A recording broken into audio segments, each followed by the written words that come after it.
Greetings. My name is Beth Sinclair, and over the next few minutes, I'm going to walk you through a presentation on disclosure avoidance best practices. I am with the Privacy Technical Assistance Center, but just in terms of my background, I have had a long career collecting elementary, secondary, institutional data, like the Common Core of data. So let's go ahead and get started. Let's start with a disclaimer. The content from this presentation was produced by the Department of Education Student Privacy Policy Office and is provided through PTAC, but it's for informational purposes only. Nothing in the presentation should be construed as policy or guidance from the U.S. Department of Education. If you are looking for policy and guidance, we recommend that you go to studentprivacy.ed.gov for that information. So this is what I'm planning on covering. What is personally identifiable information, or PII? What is disclosure? What does it mean to disclose information? What is the reasonable person standard? Because this is kind of the shroud under which all of the decisions are made about disclosure. What are common challenges in public reporting? And then 3 basic approaches to avoid disclosure. It's not an exhaustive discussion of ways to avoid disclosure, but it does provide 3 very commonly, we do talk about 3 commonly used approaches to make it safe to release data. So let's start with what is PII. PII stands for personally identifiable information, and there's 2 main types. They're direct identifiers. The best examples are social security numbers, student ID, or driver's license number. Those types of ones are one-to-one relationships to students and to people in the public. Their indirect identifiers are birth dates. There's lots of people that have your same birthday. Demographic information, race, ethnicity, height, weight. There's all sorts of parts of demographic information, but they are also characterized as having multiple people have that information. But the key with indirect identifiers is that you can combine them to narrow things down to and with combined information, it can be linked or linkable to a specific student in the community, and that would allow a reasonable person in that community who doesn't have knowledge of the circumstances to identify the student with reasonable certainty. So that's what we really want to avoid. I'm going to talk a little bit about, as I said, about the reasonable person standard in a minute, but let me give you a couple of an example of the difference between personal information and personally identifiable information. So let's start with personal information. What's your name on a name tag? That's not really personally identifiable information. But using this next example, it includes indirect identifiers. This person is the captain of the Starship Enterprise. That immediately helps you narrow down that it's not just any Captain Kirk, it's this Captain Kirk. So the combination of indirect identifiers is really what makes this personally identifiable information. So what is disclosure? What does it mean to disclose information? And on this one, I'm just going to read I don't like reading the slides, but on this one, I am going to just read the slides. Disclosure means to permit access to, or the release, transfer, or other communication of PII by any means. Disclosure can be authorized, such as when a parent or an eligible student gives written consent to share educational records with an authorized party, such as a researcher. Disclosure can also be unauthorized or inadvertent, accidental. We're really, in this presentation, talking about this unauthorized or inadvertent accidental disclosure. So you say to yourself, I'm only releasing data tables. What could go wrong? Aggregate data that helps some, but aggregate data tables can still contain PII if they report information on small groups or individuals with unique or uncommon characteristics. So you have to be careful even if you're doing aggregate data tables. So as promised, let's talk about the reasonable person standard. So the reasonable person standard asks the question, can a reasonable person in the school community who does not have personal knowledge of the relevant circumstances identify an individual in the publicly released data with a fair level of certainty? So what does that mean? A reasonable person is a hypothetical, rational, prudent, average individual in the school community. And again, if they don't have personal knowledge of the relevant circumstances, so they aren't looking at the data table and knowing beforehand that that's their child, that their child is in that table, or they aren't a member of the community who has inside knowledge. And by that same definition, school officials, the teachers in the schools, administrative coaches, and volunteers are not included as reasonable people in this discussion because they, by their nature, they do have this personal knowledge of the relevant circumstances. We're really, with a reasonable person, what we're talking about is an average person in the school community who's not a school official, not a teacher, not an administrator, not someone on the inside. So, FERPA's confidentiality standard says, can a reasonable person, someone who's not on the inside, a regular person in the community, in the school community, re-identify the individual with any reasonable certainty? And there's two types of data that we're talking about here. One is tabular data, what we discussed earlier. In tabular data, it's already aggregated. It does provide some protection just by aggregation. And to make tabular data safe using the reasonable person standard, you have to add a small degree of uncertainty, some reasonable doubt. And we'll talk about types of ways you can do that. With individual level data, so these aren't aggregated. These are files that have student records in them. There's an abundance of data points for each individual, and with the availability of AI and data manipulation, data mining tools, it's easy to link the data to external sources and therefore making the risk of re-identification much higher.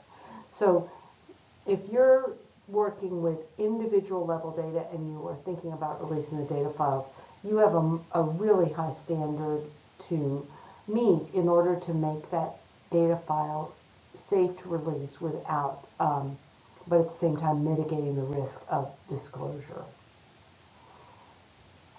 But tabular data and aggregate data is not, you need to do things, but it's not quite as challenging. And it really is all about risk. And I'm going to read this directly from the statistical working paper. The release of any data usually entails at least some element of risk. A decision to eliminate all risk of disclosure would curtail data releases drastically, if not completely. Thus, for any proposed release of data, the acceptability of the level of risk of disclosure must be evaluated. So, one solution is to never release data. That eliminates the risk entirely. But that's not the spirit of the disclosure, the Open Data Act. It's not it doesn't meet the standard for any of the modern views about the data that's collected. There's an expectation that this data be shared with the public. So the question becomes, how can you do so safely without disclosing the data and without the risk of disclosure? So small cell sizes are where you really have your increased disclosure risk. And I'm going to go through some examples because just pulling the data out, pulling small numbers out, may not be a sufficient approach to protect the data from disclosure. So here are some common pitfalls. Let's look at some specific examples with made-up data. We have a population cell size. We have population size versus cell size. Let's assume a minimum n size of 6 in order to protect student privacy. That's a pretty good rule of thumb. On the face of things, you think, oh, the number tested is 6. And then we show the percent proficient in subgroup 1, obviously with made-up data. What could possibly be wrong? Well, the problem here is that 16.7% of 6 students in subgroup 1 is just a single student. So someone could very easily determine that there was just one student in subgroup 1. So we've kind of accidentally left a single student out there, which we want to avoid. So let's go to another example. We've got a fixed top and bottom coding threshold. So this is one where what we've done is we've got 8 students tested, and instead of showing the actual percent proficient, we're showing a band of less than 5%. We're still assuming a minimum n size rule of 5. The problem is that less than 5%, values of 0, 1, 2, 3, or 4, of 8 students is always going to be 0 students. So even though you feel like you've kind of solved the problem here by blurring that percent proficient, you still are actually saying that 0 students were proficient. So this one is also a privacy breach. So the solution here for this example is to use rules to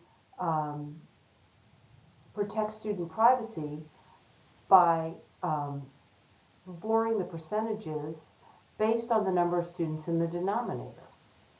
So if you've got 1 to 5 students in the denominator, you wouldn't show the percentages at all. If you've got 6 to 15, the number we had 8 in our previous one where we went to just less than 5%, you would show greater than 50% or less than 50%.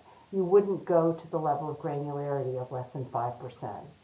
And this continues through. So by the time you get up to a big denominator like 301 to 3,000 students, you're showing full percentages, 1, 2, 3, as almost integers. But by the time you get up to greater than 3,000 in the denominator, you can now show even more granularity. You can show percentages of 0.1 to 0.1% and not risk student privacy. So this solution really does protect data privacy. So that's a good rule of thumb to be on the lookout for what you're doing when you're releasing a denominator in percentages. You may need to do some additional work on what you do with the percentages that you release. So let's do some other examples with just suppression. This one's an easy one. You've got an example. I've got my aggregate table here. I've got these values. I have a column total. We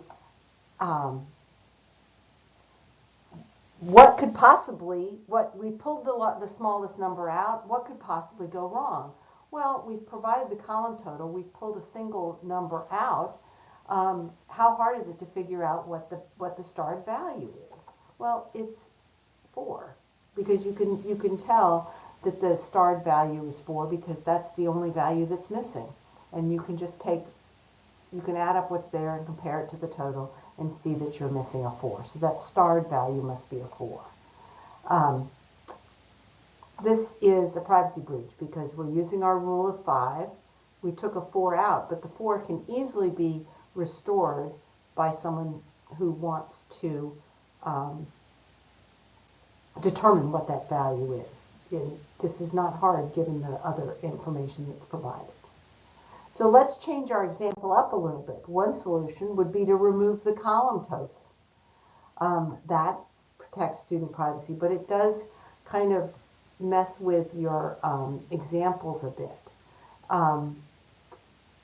But it solves your problem. You would remove the column total, and then people can, that 4 is protected. Let's go into another example. What if there's another table in your same report? We've got another table that's publishing the same kids showing male 19, female 18, gender non-binary at 7. There's 44 of them. So far, so good, because this respects the rule of 5. Everything's fine. But the challenge is that if you have if this is a second table in the same report where you've just taken that 44 out, a reasonable person reading the report would be able to say to themselves, wait, these are the same kids. That's 44 kids, and they're able to put the 4 back in. So you've got to be mindful of other information provided either in the same report or by data released by other people. So you've got to think about that as an option, as a potential problem. So row and column totals always increase the risk, but complementary suppression can really help here. So why complementary suppression? In this example, we have one kid in subgroup A, we have 11 kids in subgroup A, we have 1 kid in subgroup B, and we have 12 students overall. The problem is that we know what the answer is. We can figure out what the starred values are that we pulled out for the results for this one kid based on the other information that's provided. So what we know from this table is that 36% of the 11 kids in subgroup A is 4 students, and 42% of 12 is the 5 students, and that means that there's the one kid in the B student data set. We know that they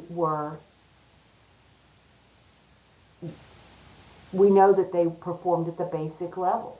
We know that that's the one item that's missing. So that is actually a privacy breach, which is a problem. So we would need to do additional complementary suppression on this table in order to protect the results for subgroup B, for the one child in subgroup B, even though we took their own results out, we can still back our way into the calculation. So, some take-home points from this. Remember, it's not just a matter of pulling the small cell size out. The bigger values can still be disclosive if they're extreme values, like if there's 0% or 100% of students in the group, and if they can be used to calculate values of protected cells elsewhere. That was that cross-table example that we had.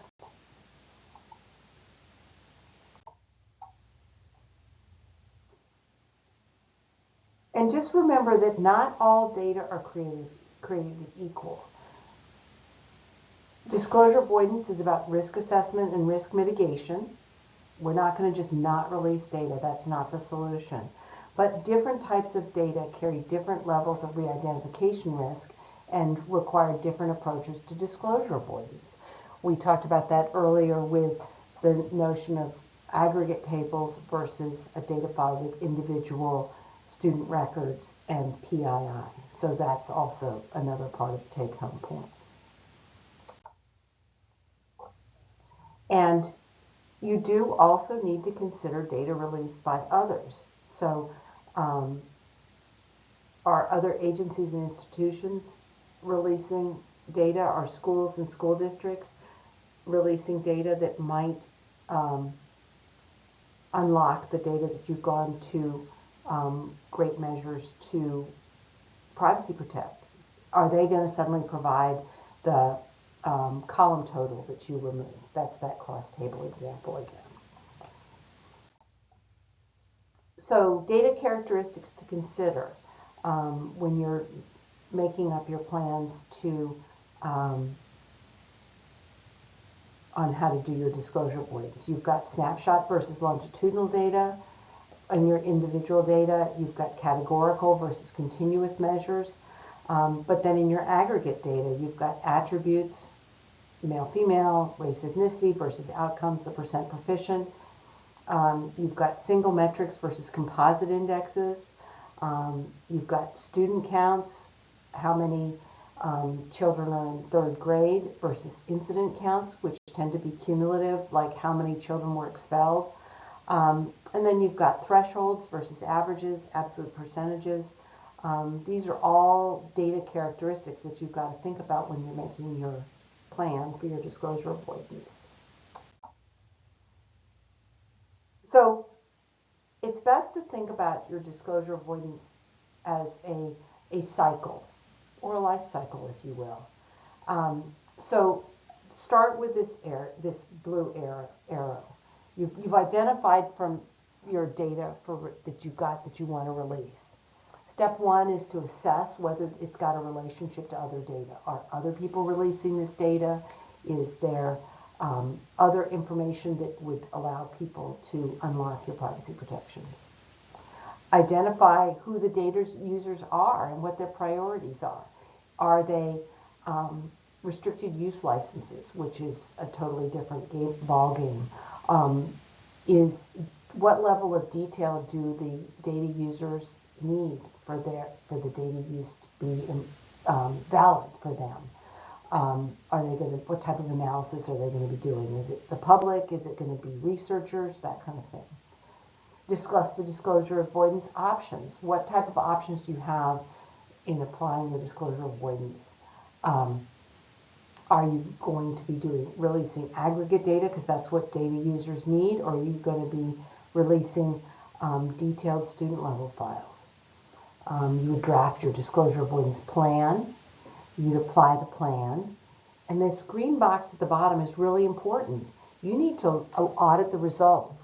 You're going to apply your plan and then look at your data and be thoughtful and think about whether the results of your disclosure avoidance solve the issues you described in your disclosure avoidance plan. Then you're going to release the data. And then it's kind of the wheel turns around again. You evaluate the utility of the released data. If all the users are calling you and saying they can't use the file because it doesn't have the level of detail that they need, then you may need to kind of enter this circle again and revise your disclosure avoidance plan. Re-review the disclosure avoidance options, revise your disclosure avoidance plan, and apply the revised plan. Audit it, go through that again, and release the data the next year with perhaps some of the governors off, providing a little bit more information, or using a different disclosure avoidance plan altogether that allows you to perhaps release more data. So we want people to really be thoughtful about this and think about the reasonable person standard while you're doing all of this. So We don't want to scare everyone away, but we do want you to be thoughtful and realize this is a bit of a life cycle rather than just a once and done thing. So I'm now going to go through three main approaches of disclosure avoidance. We've kind of touched on the first two, suppression and blurring, or top and bottom coding. We haven't really talked about perturbation. And each method impacts the utility of the data differently, which if when we were looking at the how data users are going to be using the data in the previous slide, that these different approaches impact how the data can be used. So some ideas to think about as I start talking about these three options. You don't have to use a single method. You can adopt multiple methods that complement each other. You could have suppression and top and bottom coding, or you could have perturbation and then suppression for small numbers even at the end. If you're using suppression, be especially aware of row and column totals and related tables. Those issues were illustrated in the examples I went through earlier. You're likely going to need to use complementary suppression. When reporting percentages, you're really best off doing whole numbers whenever possible, unless the numerator is really big, like over 3,000. But if it's smaller than that, you're probably going to have to use even lower levels of granularity, like greater than or less than 50%, or in the 10% bands, like 20, 30, or 40%, or 20% bands, that kind of thing. You have to be especially careful, I can't stress this enough, with individual level data files. You really need to use, probably at the very least, perturbation, if not some more advanced methods, if you're going to be releasing individual level data files. And then this last note, also super important, audit your results. Make your plan, apply your plan, and then review your data files when you're done to make sure you accomplished what you set out to do.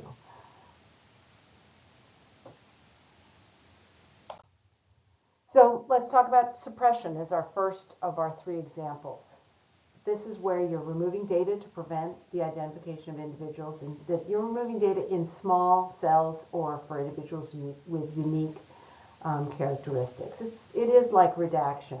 You can also use aggregation. You can combine race ethnicity categories, things like that, to